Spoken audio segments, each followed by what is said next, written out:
ಪರಂ ಶಾಂತಿ. ಇಂದಿನ ವಿಶೇಷ ಸಂದೇಶದಲ್ಲಿ ಬಾಪೂಜಿಯವರು ಹೇಳ್ತಾ ಇದ್ದಾರೆ, ಮಕ್ಕಳೇ, ನೀವು ನಿಮ್ಮ ಪ್ರಯಾಣವನ್ನು ಮುಂದುವರಿಸಿ. ಅಂದರೆ ನಿಮ್ಮ ಮನಸ್ಸು ಮತ್ತು ಬುದ್ಧಿ ಏಕಾಗ್ರವಾಗಿರಲಿ. ನಿಮ್ಮ ಪ್ರಯಾಣ ಹೀಗೆ ಮುಂದುವರಿಯುತ್ತಿರಲಿ. ಗುರಿಯನ್ನು ತಲುಪುವ ನಿಟ್ಟಿನಲ್ಲಿ ಗಮನವಿರಲಿ. ಮಕ್ಕಳೇ, ನೀವು ನಿಮ್ಮ ಸ್ವಮಾನದಲ್ಲಿದ್ದುಕೊಂಡು, ಅಂದರೆ ನಿಮ್ಮ ಸ್ಥಾನ ಬೇಹದ್ನ ಸರ್ವೋತ್ತಮ ಸ್ಥಾನ ಎನ್ನುವುದನ್ನು ನೀವು ಎಂದಿಗೂ ಮರೆಯಬಾರದು. ಬೇಹದ್ನ ಮಕ್ಕಳಾದ ನೀವು ಸದಾ ಪರಮಪಿತನನ್ನು ಧ್ಯಾನಿಸುತ್ತಾ ನಿಮ್ಮ ಪ್ರಯಾಣವನ್ನು ಸಂಪೂರ್ಣಗೊಳಿಸಿ ಸಂಪನ್ನರಾಗಿ ಈ ವಿಶ್ವದ ಕಲ್ಯಾಣವನ್ನು ನೀವು ಮಾಡಬೇಕಿದೆ. ಈ ಒಂದು ಕಾರ್ಯದತ್ತ ನಿಮಗೆ ಸದಾ ಗಮನವಿರಬೇಕು. ಈ ಸಂದರ್ಭದಲ್ಲಿ ಎಲ್ಲ ಮಕ್ಕಳ ಚಿತ್ತವು ಪ್ರತ್ಯಕ್ಷ ರೂಪದಲ್ಲಿ ಪರೋಕ್ಷ ರೂಪದಲ್ಲಾಗಲಿ ಎಲ್ಲರೂ ನಿಮ್ಮತ್ತ ಗಮನವನ್ನು ಹರಿಸುತ್ತಿದ್ದಾರೆ. ಹಾಗಾದರೆ ಯಾಕೆ ಎಲ್ಲ ನಮ್ಮ ಮೇಲೆ ಗಮನ ಹರಿಸ್ತಾ ಇದ್ದಾರೆ? ನಮ್ಮತ್ತ ಎಲ್ಲರ ಚಿತ್ತ ಯಾಕೆ ಅನ್ನೋದನ್ನು ಬಾಪೂಜಿಯವರು ಈ ರೀತಿ ತಿಳಿಸ್ತಾ ಇದ್ದಾರೆ. ಏಕೆಂದರೆ ಆ ಪರಮಪಿತನ ಮಕ್ಕಳು ಕೋಟಿಗಳಲ್ಲಿ ಒಬ್ಬರಲ್ಲಿ ಅತಿ ವಿರಳರು. ಕೆಲವು ಮಕ್ಕಳು ಶ್ರೇಷ್ಠ ಮಕ್ಕಳು. ಆ ಮಕ್ಕಳೇ ಬೀಜರೂಪ ಆತ್ಮವಾಗಿದ್ದಾರೆ. ಹೀಗಾಗಿ ಎಲ್ಲರ ಚಿತ್ತವು ಈ ಬೀಜರೂಪ ಆತ್ಮಗಳತ್ತ ಇದೆ. ವಿಶ್ವದ ಎಲ್ಲ ಮಕ್ಕಳು ನಿಮ್ಮನ್ನು ಆಹ್ವಾನಿಸುತ್ತಿದ್ದಾರೆ, ನಿಮ್ಮನ್ನು ನೋಡುತ್ತಿದ್ದಾರೆ, ನಿಮ್ಮನ್ನು ಕರೆಯುತ್ತಿದ್ದಾರೆ. ಹೇ ದುಃಖಹರ್ತ ಸುಖಕರ್ತ, ನೀವು ಬೇಗನೆ ಬಂದು ನಮ್ಮ ಕಲ್ಯಾಣವನ್ನು ಮಾಡಿ, ನಮಗೆ ಸಂತೋಷವನ್ನು ನೀಡಿ ಎಂದು ಎಲ್ಲರೂ ಬೀಜರೂಪ ಆತ್ಮರನ್ನು ಕರೀತಾ ಇದ್ದಾರೆ. ಹಾಗೂ ಪರಮಪಿತ ತಂದೆಯ ಗಮನವೂ ಸಹ ಈ ಮಕ್ಕಳ ಮೇಲೆಯೇ ಇದೆ. ಅದಕ್ಕಾಗಿ ಪರಮಪಿತ ತಂದೆ ಹೇಳುತ್ತಿದ್ದಾರೆ, ಮಕ್ಕಳೇ, ನೀವು ಆದಷ್ಟು ಬೇಗ ನಿಮ್ಮ ಪ್ರಯಾಣವನ್ನು ಮುಗಿಸಿ ಸಂಪೂರ್ಣ ವಿಶ್ವದ ಕಲ್ಯಾಣವನ್ನು ಮಾಡಿ, ಸಂಪೂರ್ಣ ವಿಶ್ವಕ್ಕೆ ನೀವು ಕಲ್ಯಾಣಕಾರಿಗಳಾಗಿ. ಜಗತ್ತಿನ ಎಲ್ಲರ ಗಮನ ಬೇಹದ್ ಆತ್ಮರ ಮೇಲೆ, ಬೇಹದ್ ಮಕ್ಕಳ ಮೇಲೆ ಇದೆ. ಅಷ್ಟೇ ಅಲ್ಲದೆ ಪರಮಪಿತ ತಂದೆಯ ಗಮನವೂ ಸಹ ಮಕ್ಕಳ ಮೇಲಿದೆ. ಏಕೆಂದರೆ ತಂದೆ ಪರಮಾತ್ಮ ಮಕ್ಕಳನ್ನು ನಿಮಿತ್ತರನ್ನಾಗಿ ಮಾಡಿ ಕಾರ್ಯವನ್ನು ಸಂಪೂರ್ಣಗೊಳಿಸುತ್ತಾನೆ. ಹೀಗಾಗಿ ತಂದೆಯ ಗಮನವೂ ಸಹ ನಮ್ಮ ಮೇಲೆಯೇ ಇದೆ. ಎಲ್ಲರ ಕಲ್ಯಾಣ, ವಿಶ್ವದ ಪರಿವರ್ತನೆಗೆ ನಾವು ಮಕ್ಕಳು ನಿಮಿತ್ತರಾಗಿದ್ದೇವೆ. ನಿಮಿತ್ತರಾಗಿ ಕಾರ್ಯವನ್ನು ಮಾಡಬೇಕಿದೆ. ಈ ಕಾರ್ಯದಲ್ಲಿ ತಂದೆಯೂ ಸಹ ಏನೂ ಮಾಡಲಾರ.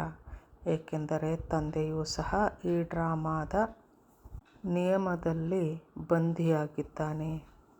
ಪರಮಪಿತ ತಂದೆಯಂತೂ ಎಲ್ಲ ಮಕ್ಕಳಿಗೂ ಒಂದೇ ರೀತಿಯ ಪಾಲನೆಯನ್ನು ನೀಡುತ್ತಿದ್ದಾನೆ, ರಕ್ಷಣೆಯನ್ನು ಕೊಡುತ್ತಿದ್ದಾನೆ. ಹಾಗೂ ಬೋಧನೆಯನ್ನು ಸಹ ಎಲ್ಲರಿಗೂ ಸಮಾನ ರೀತಿಯಲ್ಲಿಯೇ ಮಾಡುತ್ತಿದ್ದಾನೆ. ಯಾರಿಗೂ ಸಹ ತಾರತಮ್ಯ ಮಾಡುವುದಿಲ್ಲ ಪರಮಪಿತ ತಂದೆ. ಆತ್ಮರು ಹಳೆಯ ಆತ್ಮರೇ ಇರಲಿ, ಹೊಸ ಆತ್ಮರೇ ಬರಲಿ, ಯಾರೇ ಆಗಿರಲಿ, ಪರಮಪಿತ ತಂದೆ ಅಂದರೆ ಬಾಪೂಜಿಯವರು ನಮ್ಮೆಲ್ಲ ಮಕ್ಕಳಿಗೂ ಒಂದೇ ರೀತಿಯಾಗಿ ನೋಡಿಕೊಳ್ಳುತ್ತಿದ್ದಾರೆ. ಯಾರಲ್ಲಿಯೂ ಸಹ ಪರಮಪಿತ ತಂದೆ ತಾರತಮ್ಯ ಮಾಡುವುದಿಲ್ಲ. ಆದರೆ ಯಾವ ಮಕ್ಕಳು ತಂದೆಯ ಬೋಧನೆಯಲ್ಲಿ ವಿಶ್ವಾಸವನ್ನಿಟ್ಟು ನಿಶ್ಚಳ ಬುದ್ಧಿಯಿಂದ ಬೋಧನೆಯನ್ನು ಸ್ವೀಕರಿಸಿ ಅಚಲವಾಗಿ ವಿಶ್ವಾಸದಿಂದ ತಂದೆ ಹೇಳಿದ ಮಾರ್ಗದಲ್ಲಿ ಯಾವ ಮಕ್ಕಳು ಮುನ್ನಡೆಯುತ್ತಿದ್ದಾರೆಯೋ ಆ ಬೇಹದ್ನ ಮಕ್ಕಳೇ ಶ್ರೇಷ್ಠ ಮಕ್ಕಳಾಗುತ್ತಾರೆ. ವಹಿ ಬಚ್ಚೆ ನಂಬರ್ವಾರ್ ಬಂತೆ ಹೈ. ಅಂದರೆ ನಾನು ಆತ್ಮ ಪರಮಪಿತ ತಂದೆಯೊಂದಿಗೆ ಈ ಧರೆಯಲ್ಲಿ ಈ ಧರೆಯ ಮಹಾನ್ ಪರಿವರ್ತನೆಯ ಕಾರ್ಯದಲ್ಲಿ ಸಹಯೋಗಿಯಾಗಲು, ಈ ಪರಿವರ್ತನೆಯ ಕಾರ್ಯವನ್ನು ಸುಗಮವಾಗಿ ನಡೆಸಿಕೊಡಲು ನಾನು ಪರಮಾತ್ಮ ತಂದೆಯೊಂದಿಗೆ ಇಲ್ಲಿ ಅವತರಿಸಿದ್ದೇನೆ ಎನ್ನುವಂತಹ ನಿಶ್ಚಯ ಬುದ್ಧಿ ನಮ್ಮಲ್ಲಿ ಇರಬೇಕು. ಯಾರಲ್ಲಿ ಎಷ್ಟು ಪರಮಪಿತನ ಮೇಲೆ ಪ್ರೇಮವಿದೆಯೋ, ಪ್ರೀತಿ ಇದೆಯೋ, ವಿಶ್ವಾಸವಿದೆಯೋ, ಪರಮಪಿತನು ನೀಡಿದಂತಹ ಬೋಧನೆಯ ಮೇಲೆ 100% ನಿಶ್ಚಯ ಬುದ್ಧಿಯಿಂದ ಯಾರು ಪುರುಷಾರ್ಥವನ್ನು ಮಾಡುತ್ತಿದ್ದಾರೆಯೋ ಆ ಬೇಹದ್ನ ಮಕ್ಕಳೇ ನಂಬರ್ ವಾರ್ ಆಗುತ್ತಾರೆ, ಶ್ರೇಷ್ಠ ಮಕ್ಕಳಾಗುತ್ತಾರೆ. ಹೀಗಾಗಿ ನಾವು ಅಂದರೆ ಮಕ್ಕಳಾದ ನಾವು ಸ್ವಯಂನ ಮೇಲೆ ಹಾಗೂ ಪರಮಪಿತ ತಂದೆಯ ಮೇಲೆ ವಿಶ್ವಾಸವನ್ನಿಟ್ಟು ಮುಂದೆ ಸಾಗುತ್ತಿರಬೇಕು.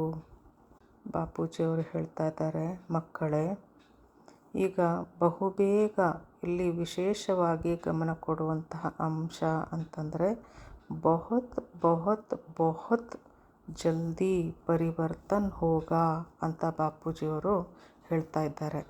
ಬಹುತ್ ಜಲ್ದಿ ಡ್ರಾಮಾ ಕಾ ಸೀನ್ ಪರಿವರ್ತನ್ ಹೋನೆ ವಾಲಾ ಹೈ.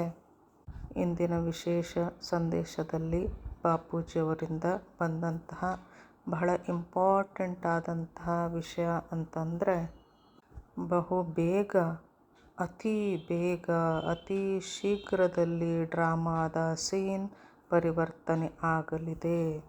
ಈ ಸಂದರ್ಭದಲ್ಲಿ ಎಲ್ಲ ಮಕ್ಕಳು ತಮ್ಮ ತಮ್ಮ ಪರಿಸ್ಥಿತಿಗೆ ಅನುಗುಣವಾಗಿ ತಮ್ಮ ತಮ್ಮ ಪಾತ್ರಗಳನ್ನು ನಿಭಾಯಿಸುತ್ತಿದ್ದಾರೆ ಹಾಗೂ ತಮಗೆ ನೀಡಿರುವಂತಹ ಪಾತ್ರವನ್ನು ಸರಿಯಾಗಿ ನಿಭಾಯಿಸುತ್ತಿದ್ದಾರೆ ಹಾಗೂ ತಮಗೆ ನೀಡಿರುವಂತಹ ಅಂದರೆ ಈ ಸಂದರ್ಭದಲ್ಲಿ ಮಕ್ಕಳಾದ ನಮ್ಮ ಮುಂದೆ ಎಂತಹದೇ ಸ್ಥಿತಿ ಪರಿಸ್ಥಿತಿಗಳು ಬರುತ್ತಿದ್ದರೂ ತಂದೆ ಹೇಳಿದ ಮಾರ್ಗದಲ್ಲಿ ಮಕ್ಕಳಾದ ನಾವೆಲ್ಲರೂ ನಡೆಯುತ್ತಿದ್ದೇವೆ.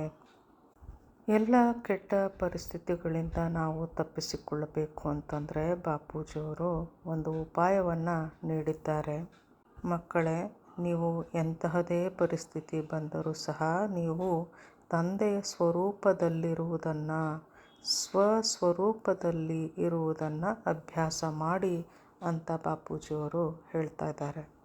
ನಾವು ತಂದೆಯ ಸ್ವರೂಪ, ಸ್ವಸ್ವರೂಪ, ಫರಿಷ್ಠಾ ಸ್ವರೂಪದಲ್ಲಿ ನೆಲೆಯಾದಾಗ ಪರಿಸ್ಥಿತಿಗಳು ನಮ್ಮ ಮೇಲೆ ಯಾವುದೇ ರೀತಿಯ ಪ್ರಭಾವವನ್ನು ಬೀರುವುದಿಲ್ಲ ಅನ್ನುವಂತಹ ಸರಳ ಮಾರ್ಗವನ್ನು, ಸರಳ ಉಪಾಯವನ್ನು ಮಕ್ಕಳಾದ ನಮ್ಮೆಲ್ಲರಿಗೆ ಬಾಪೂಜಿಯವರು ಇಂದು ಹೇಳಿದ್ದಾರೆ. ಯಾವ ಮಕ್ಕಳು ತಮ್ಮ ಪಾತ್ರವನ್ನು ಅಕ್ಯುರೇಟ್ ಆಗಿ ಮಾಡಿ ಮುಗಿಸಿದ್ದಾರೆಯೋ ಸಹಜವಾಗಿ ಅವರ ಭಾಗ್ಯ ಉನ್ನತ ಭಾಗ್ಯವಾಗುತ್ತದೆ, ಬೇಹದ್ನ ಭಾಗ್ಯವಾಗಿ ಪರಿವರ್ತನೆಯಾಗುತ್ತದೆ. ಇನ್ನು ಕೆಲವು ಮಕ್ಕಳು ನಮ್ಮ ಪಾತ್ರ ಏನು, ನಮ್ಮೊಂದಿಗೆ ಯಾರಿದ್ದಾರೆ, ನಮ್ಮ ಮುಂದೆ ಬರುತ್ತಿರುವ ಪರಿಸ್ಥಿತಿ ಏತಕ್ಕಾಗಿ ಬರುತ್ತಿದೆ, ಇದೆಲ್ಲವೂ ಡ್ರಾಮಾದ ಸೀನ್, ಇದರ ಪ್ರಭಾವಕ್ಕೆ ನಾನು ಒಳಗಾಗಬಾರದು ಎಂಬೆಲ್ಲ ಸತ್ಯವನ್ನು ತಿಳಿದಾಗ್ಯೂ, ಎಲ್ಲ ಕಾರಣವನ್ನು ತಿಳಿದುಕೊಂಡರೂ, ರಹಸ್ಯವನ್ನು ಅರಿತಿದ್ದರೂ ಸಹ ಪರಿಸ್ಥಿತಿಗಳ ಹೊಡೆತಕ್ಕೆ ಒಳಗಾಗಿ ಯಾರು ತಮ್ಮ ಪಾತ್ರವನ್ನು ಸರಿಯಾಗಿ ನಿಭಾಯಿಸಿರುವುದಿಲ್ಲವೋ, ಅಂದರೆ ಸದಾ ತಮ್ಮನ್ನು ತಾವು ಸಂಪನ್ನ ಸ್ವರೂಪದಲ್ಲಿರಿಸಿ ತಂದೆಯ ಸ್ವರೂಪದಲ್ಲಿದ್ದು ಸ್ವಸ್ವರೂಪದಲ್ಲಿ ನೆಲೆಯಾಗಿ ತಮ್ಮ ಫರಿಷ್ಠಾ ಸ್ವರೂಪದಲ್ಲಿ ನೆಲೆಯಾಗದೇ ಇದ್ದಾಗ ಅಂತಹ ಮಕ್ಕಳು ತಮ್ಮ ಭಾಗ್ಯವನ್ನು ತಾವೇ ಕೆಡಿಸಿಕೊಳ್ಳುತ್ತಿದ್ದಾರೆ. ಇನ್ನು ಯಾರು ತಂದೆಯ ಸ್ವರೂಪದಲ್ಲಿ ಫರಿಷ್ಠಾ ಸ್ವರೂಪರಾಗಿ ಸ್ವಸ್ವರೂಪದಲ್ಲಿ ನೆಲೆಯಾಗಿ ಎಲ್ಲ ಪರಿಸ್ಥಿತಿಗಳ ಹೊಡೆತದಿಂದ ಮುಕ್ತರಾಗಿ ಕಾರ್ಯವನ್ನು ನಿರ್ವಹಿಸುತ್ತಿದ್ದಾರೆಯೋ ಅವರ ಭಾಗ್ಯ ಸರ್ವೋನ್ನತ ಭಾಗ್ಯವಾಗಿ ಪರಿವರ್ತನೆಯಾಗುತ್ತಿದೆ. ಯಾರು ಪರಮಪಿತ ತಂದೆಯನ್ನು ಅರಿತಿಲ್ಲವೋ, ತಂದೆಯ ಬೋಧನೆಯನ್ನು ತಿಳಿದುಕೊಂಡಿಲ್ಲವೋ ಅಂತಹ ಮಕ್ಕಳು ಪರಿಸ್ಥಿತಿಗೆ ಒಳಗಾಗಿ ದುಃಖವನ್ನು ಪಡುತ್ತಾರೆ. ಈ ರೀತಿ ದುಃಖಕ್ಕೆ ಒಳಗಾದಂತಹ ಮಕ್ಕಳೆಲ್ಲರೂ ಬೇಹದ್ನ ಆತ್ಮರನ್ನು, ಅಂದರೆ ತಂದೆಯ ಸ್ವರೂಪದಲ್ಲಿದ್ದು ವಿಶ್ವ ಪರಿವರ್ತನೆಯ ಕಾರ್ಯವನ್ನು ಮಾಡುತ್ತಿರುವಂತಹ ಮಕ್ಕಳನ್ನು ದುಃಖಿತರಾದಂತಹ ಆತ್ಮರು ಕರೆಯುತ್ತಿದ್ದಾರೆ.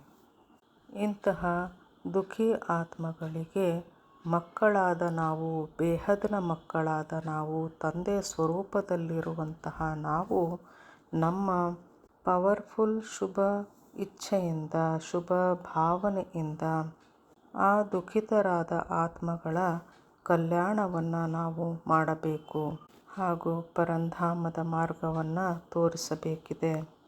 ಅಂದರೆ ವಿಶ್ವ ಕಲ್ಯಾಣಕಾರಿ ಆತ್ಮಗಳಾದ ನಾವು, ನಮ್ಮ ಸಂಖ್ಯೆ ಬಹಳವೇ ಕಡಿಮೆ ಇದೆ. ತಂದೆಯ ಸ್ವರೂಪದಲ್ಲಿ ಇರುವಂತಹ ಮಕ್ಕಳಾದ ನಾವು ಪರಮ ಶಾಂತಿ ಹಾಗೂ ಪರಮ ಪ್ರಕಾಶವನ್ನು ನಾವು ಸಂಪೂರ್ಣ ವಿಶ್ವದಲ್ಲಿ ತುಂಬಬೇಕಿದೆ. ಸಂಪೂರ್ಣ ವಿಶ್ವ ವಾಯುಮಂಡಲದಲ್ಲಿ ಪರಮ ಶಾಂತಿಯನ್ನು ತುಂಬಿಸುವ ಜವಾಬ್ದಾರಿ ನಮ್ಮದಾಗಿದೆ. ಏಕೆಂದರೆ ವಿಶ್ವದ ಎಲ್ಲ ಜನರು ನಮ್ಮಿಂದ ನಿರೀಕ್ಷೆಯನ್ನು ಮಾಡುತ್ತಿದ್ದಾರೆ. ನಾವು ಅವರೆಲ್ಲರ ದುಃಖಹರ್ತಾರಾಗಿ ಸುಖಕರ್ತಾರಾಗಬೇಕಿದೆ. ಅಂದರೆ ಯಾವ ಆತ್ಮ ಎಲ್ಲಿಂದ ಬಂದಿದ್ದಾರೆಯೋ ಅಲ್ಲಿಯ ಮಾರ್ಗವನ್ನು, ಅವರ ಪರಂಧಾಮದ ಮಾರ್ಗವನ್ನು ತೋರಿಸುವ ಜವಾಬ್ದಾರಿ ಮಕ್ಕಳಾದ ನಮ್ಮ ಮೇಲಿದೆ. ಆಗ ಎಲ್ಲ ಆತ್ಮರು ತಮ್ಮ ತಮ್ಮ ರಚಯಿತ, ಅಂದರೆ ತಮ್ಮ ತಮ್ಮ ಕ್ರಿಯೇಟರ್ನ ಬಳಿ ಹೋಗಿ ಸೇರುತ್ತಾರೆ. ಹಾಗೂ ನಮ್ಮ ಪವರ್ಫುಲ್ ಶುಭ ಭಾವನೆಗಳೇ ಆ ಆತ್ಮರಿಗೆ ಅವರ ಕ್ರಿಯೇಟರ್ ಇರುವಂತಹ ಪರಂಧಾಮದ ಮಾರ್ಗವನ್ನು ತೋರಿಸಲಿದೆ ಅಂತ ಬಾಪೂಜಿಯವರು ಹೇಳ್ತಾ ಇದ್ದಾರೆ. ಹೀಗಾಗಿ ಮಕ್ಕಳಾದ ನಾವು ಸದಾ ತಂದೆಯ ಸ್ವರೂಪದಲ್ಲಿ ಇರುವ ಅಭ್ಯಾಸವನ್ನು ಮಾಡಬೇಕಿದೆ. ಪರಂ ಶಾಂತಿ. क्या है अस्तित्व का अंतिम सत्य? किसने खोला अनंत ज्ञान का द्वार? 2026 में होगा रहस्य का उद्घाटन। परम शांति, अंतिम परम सत्य। बापूजी दशरथ भाई पटेल के जीवन पर आधारित आध्यात्मिक जीवनी जल रही है। जुड़े रहिए। परम शांति सोचो, बोलो परम शांति। Join us daily for our morning live meditation, 5:30 a.m. to 6:30 a.m., Monday to Saturday. Join us daily for live meditation, 10 p.m. to 11 p.m. on YouTube Live. Subscribe now. Website www.paramshanti.org. Email us anand@paramshanti.org. Like, share, subscribe. Join today. बेहद की परम शांति सो